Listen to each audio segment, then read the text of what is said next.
সম্মানিত বন্ধুরা, দেখতে পারতেছেন আমরা একটা 3x95 আরএমের একটা কেবল, আমরা হেস্টি কেবল হিটসিংয়ের কাজ করতেছি। তো এই কেবলটা হিটসিং করানোর আগে, মানে হিটসিং টিউব করানোর আগে আমাদের মেইন কিছু প্রসেসিং করা লাগে। সেটা হচ্ছে এই আর্থিং শিলটা ব্যবহার করা লাগে, বের করা লাগে আর কি। সেটা বের করার কিছু মাধ্যম আছে। এখান থেকে এইখান থেকে আমাদের একটা মেজারমেন্ট আছে, সেটা হচ্ছে 80 মিলি।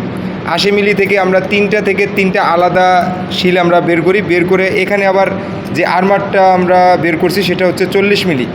তো এই 40 মিলি বের করে এখান থেকে লম্বা একটা শিলের মাধ্যমে দেখতে পারতেছেন এই তিনটাকে একটা করে প্যারালাল করে এই একটার মাধ্যমে আমরা কি করি, আর্থিং শিলটা বের করি। তো এইটা বের করার কারণ হচ্ছে আমাদের এখানে যে কপার শিলটা আছে বা তার নিচে যে সেমি কন্ডাক্ট কার্বন আছে, এখান থেকে কিছু লিকেজ ভোল্টেজ এসটি যেহেতু 11 কেভি এখান থেকে পাস হতে পারে।